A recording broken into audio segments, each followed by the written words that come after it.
Saya ingin bertanya perihal teori sejarah, yang mana zaman dulu kala ada manusia purba. Namun saya yakin bahwa manusia pertama itu Nabi Adam. Lalu apakah manusia purba itu benar-benar ada, Pak Ustadz? Adakah ayat Quran atau hadis yang menjelaskan manusia purba?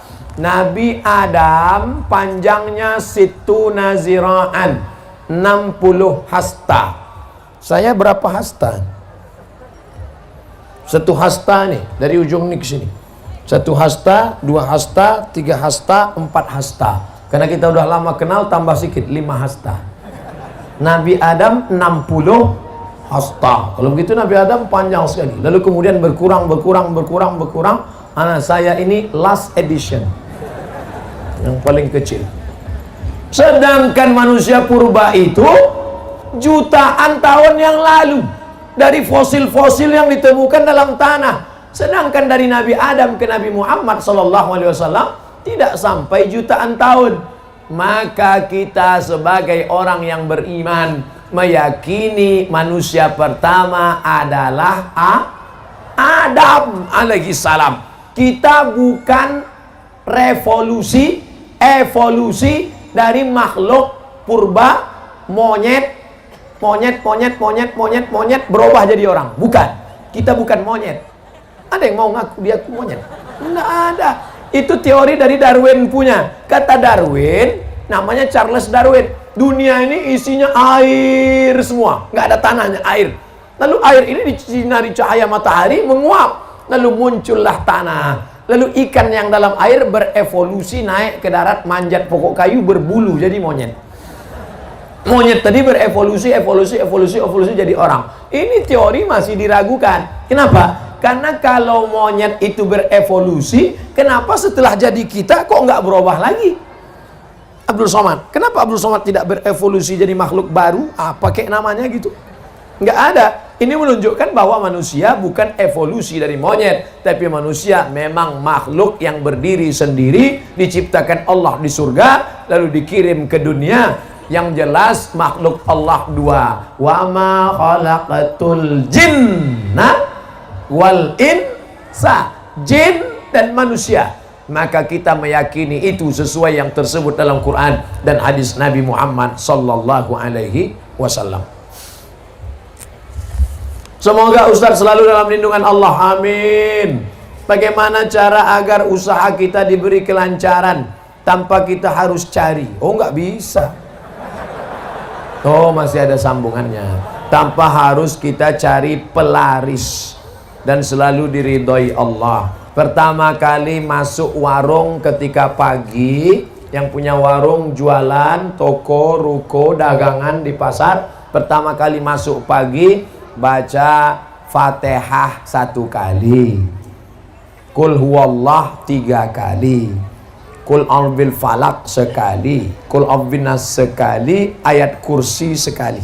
Saya ulang lagi. Fatihah 1 kali, Qul huwallah 3 kali, Qul a'udzu falak sekali, Qul a'udzu binas sekali, ayat kursi 1 kali. Waktu masuk pertama kali barang dagangan. Masuk bismillahirrahmanirrahim, Fatihah sampai habis. Bukan masuk Fatihah sekali, Allah 3 kali. Bukan itu maksudnya.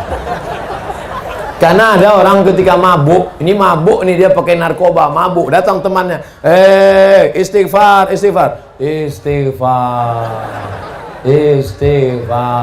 Bukan itu. Kalau disuruh istighfar berarti Astaghfirullah Rabbal baraya, Astaghfirullah minal khataya. Nah, itu baca yang 5 tadi. Itu Ustadz dapatnya dari mana? Kebetulan saya diminta oleh alumni dari para habaib waktu Habib Umar bin Hafiz datang tahun lalu di Hotel Crown. Saya pembawa acara Habib Jin dan penerjemah Habib Umar bin Hafiz yang beri materi di hadapan pengusaha-pengusaha. Ada pengusaha yang nanya, Habib, kami ini bisnismen, gimana supaya lancar? Nah, itulah disampaikan Habib Umar bin Hafiz lengkap dengan ijazah. Pertama kali masuk baca Fatihah, Qul huwallahu 3 kali, Qul falaq sekali, Qul nas sekali, ayat kursi 1 kali. Ijazah dari beliau. Jangan lagi pakai mantra-mantra, masuk ke dalam mantra. Hai, hantu segala hantu, setan segala setan. Datanglah, datang. Orang yang menjual jiwanya kepada iblis sudah terjadi. Coba cari di internet artis-artis yang menjual jiwanya kepada setan. Pernah lihat?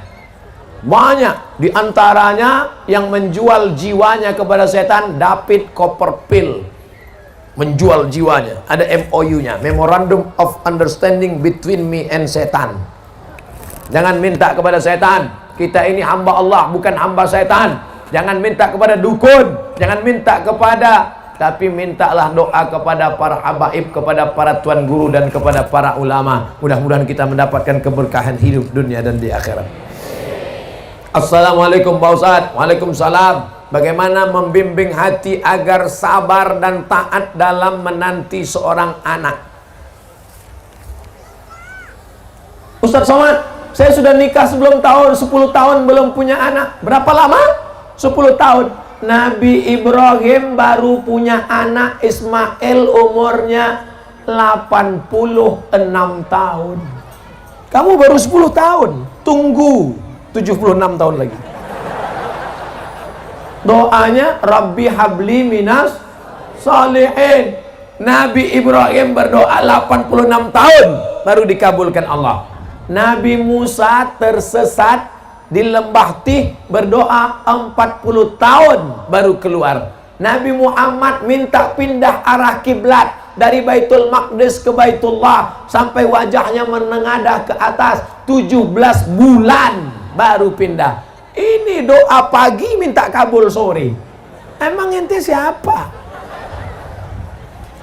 Oleh sebab itu, sulitkah bagi Allah membuat engkau hamil? Innama amruhu iza arada syai'an ayyakula lahu kun fayakun. Sudah diponis ini istri mandul, namanya Sarah. Sarah nggak mungkin punya anak, mandul, sudah tua. Tapi apa mau dikata, Allah punya kuasa. Akhirnya Sarah punya anak setelah Nabi Ibrahim berumur 99 tahun. 99 tahun. Jarak antara Ismail dengan Ishak 13 tahun. 86 tambah 13, 99. Semua orang mengatakan Sarah mandul, gak mungkin punya anak. Ibrahim nikah sama Hajar. Hajar melahirkan anak Ismail. Sarah melahirkan anak Ishak. Allah punya kuasa. Oleh sebab itu jangan buka cabang dulu. Mana tahu yang pertama ini melahirkan.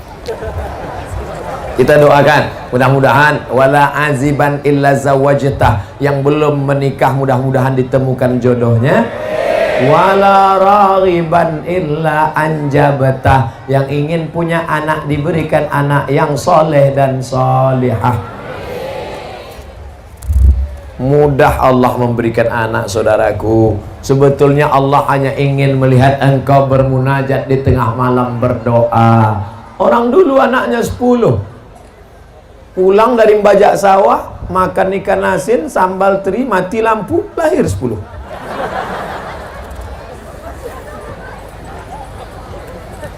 Ustadz, apakah ketika orang tua sudah meninggal dunia, masihkah bisa memberikan doa-doa untuk anaknya, Pak Ustadz? Orang tua sudah meninggal dunia, apakah dia masih bisa berdoa kepada Allah untuk orang yang masih hidup? Iza matal insan, kalau manusia mati, inqoto'a, putus amalnya. Maka menurut ulama yang putus amalnya itu adalah amal taklifi. Itu maknanya.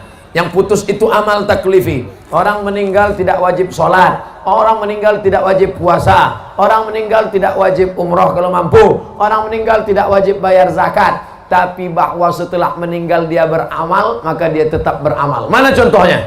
Nabi ketika Isra Mi'raj, Nabi melihat ada Nabi yang sholat di kuburnya. Nabi melihat ada Nabi yang berzikir di kuburnya. Itu menunjukkan bahwa orang meninggal juga masih tetap beramal. Tapi katanya amalnya putus. Yang putus itu amal taklifi. Makanya wali-wali Allah masih bisa memberikan doa. Makanya ada orang yang bertawassul kepada Allah berkat Syekh Abdul Qadir Al-Jilani, berkat Syekh Abdullah Syattari, berkat Syekh Abdul Hasan As-Sazili, berkat para ulama wali-wali Allah. Artinya apa? Mereka masih bisa beramal. Yang dimaksud amal putus adalah amal taklifi, sholat, puasa, zakat, haji, umroh, amal yang wajib. Makanya kalau ada tetangga, kawan, sahabat yang nggak mau sholat, nggak mau puasa, suruh dia mati. Dari pesantren Anwarul Hidayah, Pak Ustadz Somad, Anwar, kalau satu nur, cahaya, cuman satu cahaya nur, tapi tadi cahaya Anwar. Nama suaminya siapa? Anwar, bercahaya. Mana orangnya? Hitam. Mohon maaf Pak Anwarnya. Anwar, hidayah, jalan, nur, cahaya. Semakin banyak pesantren-pesantren, maka semakin banyak cahaya-cahaya hidayah yang akan menerangi provinsi Banten, insya Allah. Banten ini negerinya para ulama yang menulis tafsir Marah Labid fi Kasfi Ma'anil Qur'anil Majid. Tafsir berbahasa Arab, dibaca orang Arab, dicetak di Arab, ditulis Arab, dibaca orang Arab, ditulis oleh Syekh Muhammad Nawawi Al-Bantani, Banten, makamnya di Ma'la dekat Masjidil Haram. Pak Ustadz, bagaimana hukum seorang penghafal Quran yang sedang haid, murojaah hafalannya dengan memegang mushaf, dan apa dalilnya? Saya hanya berpegang kepada kitab yang saya baca. Kalau ada ustadz lain yang fatwanya beda dengan fatwa yang saya sampaikan, mungkin dia lebih alim. Yang saya tahu, perempuan yang haid tidak boleh megang Quran, tidak boleh bawa Quran, tidak boleh baca Quran, tidak boleh masuk masjid, tidak boleh tawaf, tidak boleh puasa, tidak boleh sholat. 7 larangan. Tidak boleh bawa Quran, tidak boleh megang Quran, tidak boleh baca Quran, tidak boleh tawaf, tidak boleh iktikaf, tidak boleh sholat, tidak boleh puasa. Itu Ustaz baca di mana? Al-Fiqhul Islami wa Adillatuh Syekh Wahbah Zuhaili. Jadi kalau mau ngulang bacaan, sepakat 4 mazhab, paling tua Hanafi, nomor 2 Maliki, nomor 3 Syafi'i, nomor 4 Hambali. Perempuan yang tidak suci, dalam keadaan hadas besar, dalam keadaan haid, tidak boleh baca Quran. Ada pengecualian? Ada 2. Yang pertama, menurut mazhab Maliki, perempuan yang hafal Quran boleh ngulangi hafalan murojaah, karena yang hafal Quran mesti ngulang 1 hari 2 juz. Selama haid 7 hari nggak ngulang, hilang 14 juz. Maka cara ngulangnya an zahri qalbin, dalam hati. Makanya kalau ada nanti kelihatan ada anak gadis, diam aja, itu sedang ngulang hafalan. Kalau dia hafal Quran. Tapi kalau enggak, diam, itu kesambet. Menurut mazhab Maliki, perempuan yang hafal Quran boleh murojaah, mengulangi hafalan an zahri qalbin, dalam hati, diam. 2. Menurut mazhab Hambali, boleh mengulang membaca tapi putus-putus. Ibu-ibu yang guru di sekolah boleh, tapi putus-putus. Anak-anak murid ikuti ibu ya.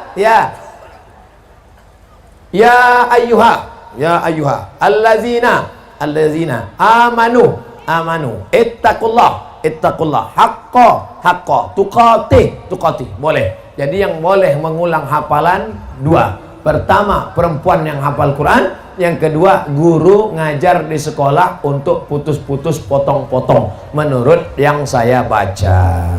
Jelas? Apa perlu bersyahadat ulang, berbaiat bagi yang sudah lahir dari keluarga muslim? Bapaknya muslim, ibunya muslimah, anaknya muslim. Datang ustadz, kamu belum Islam. Kalau mau Islam harus ulang syahadat di depan saya, karena saya disaksikan guru saya disaksikan guru saya disaksikan guru saya sampai ke Nabi Muhammad. Tapi bapak saya Islam. Bapak kamu nggak diakui Islamnya karena belum belajar ke saya. Ini lagi tren nih sekarang. Maka ada jamaahnya yang datang ke saya, Ustaz Somad, kata guru saya, Islam saya belum sah kalau belum bersyahadat depan dia. Apa pendapat Ustaz? Bawa gurumu ke sini biar saya syahadatkan. Bawa guru kau ke sini biar ku syahadatkan. Ini UUD aja, ini UUD. Aliran-aliran model begini, UUD, UUE. Ujung-ujungnya duit, ujung-ujungnya wanita. Kalau yang mau syahadat nenek-nenek dari jauh aja. Kalau anak gadis harus di sana. Orang yang sudah bersyahadat, bapaknya Islam, emaknya Islam, tidak pernah diulang Nabi lagi syahadatnya. Yang masuk Islam awal itu yang bersyahadat. Maka kita jangan terkecoh dengan aliran-aliran begini. Insya Allah yang belajar kepada tuan guru, yang belajar pada kiai, yang belajar di pondok pesantren, dia tidak terkecoh, tidak terpukau, tidak pusing dengan yang begini-begini. Tapi yang tidak pernah belajar di pesantren, yang tidak pernah belajar Al-Quran, yang tidak pernah belajar ilmu agama, dulu SMP, SMA, kuliah, sarjana, nggak pernah belajar agama, tiba-tiba datang yang begini, dia pusing. Makanya anak-anak kita dimasukkan sekolah agama.